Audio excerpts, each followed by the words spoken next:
જો તમે T20 world કપના ચાહક છો તો એ પહેલાં તમારા માટે ગુડ ન્યૂઝ છે. અત્યારના મહત્વપૂર્ણ સમાચાર એ છે કે ભારત 10મી વખત અંડર-19 વર્લ્ડ કપની ફાઇનલમાં પહોંચી ચૂક્યું છે.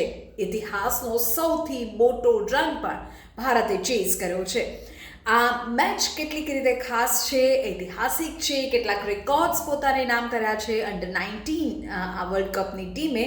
ત્યારે શું ખાસ છે આ ઓડીઆઈ વર્લ્ડ કપમાં, જેને લઈને તમને થોડી વિગતો આપી દઉં.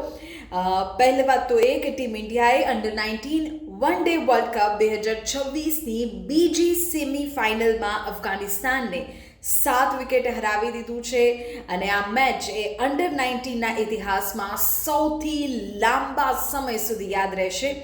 ભારતીય ચાહકો માટે આ ખુશ ખબર છે. આ મેચમાં અફઘાનિસ્તાને પહેલા ટોસ જીત્યો, બેટિંગ કરવાનો નિર્ણય લીધો, 50 ઓવરમાં 310નો મજબૂત રનનો સ્કોર બનાવ્યો, પરંતુ ભારતે તેને ચેસ કર્યો અને 41.1 ઓવરમાં 3 વિકેટના નુકસાન સાથે આ રનને ચેસ કરી દીધો અને સાથે જ ફાઇનલમાં પોતાનું સ્થાન બનાવી લીધું છે. આ જીતની સાથે જ અંડર-19 વર્લ્ડ કપના ઇતિહાસમાં સૌથી મોટો રન ભારતે ચેઝ કર્યો છે. એ રેકોર્ડ પોતાને નામ કર્યો છે. અગાઉ 2006માં રેકોર્ડ આ હતો ન્યૂઝીલેન્ડના નામે, કે જેમણે આયર્લેન્ડ સામે 305 રન બનાવીને જીત મેળવી હતી.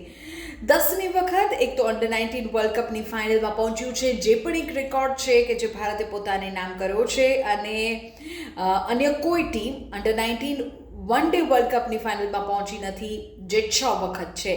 ભારત આ ટુર્નામેન્ટનું એક પણ મેચ હાર્યું નથી. આ સિવાય કેટલાક પ્લેયર્સ કે જેમની મહત્વપૂર્ણ ભૂમિકા રહી તેમને યાદ કરીએ તો ટીમ ઇન્ડિયાની જીતમાં એરોન જ્યોર્જની સદી મહત્વપૂર્ણ રહી છે. 6 ફેબ્રુઆરીએ હવે ઇંગ્લેન્ડની અંડર-19 ટીમનો તેઓ સામનો કરશે અને પહેલી સેમિફાઇનલ મેચમાં ભારતે ઓસ્ટ્રેલિયન ટીમને હરાવી હતી.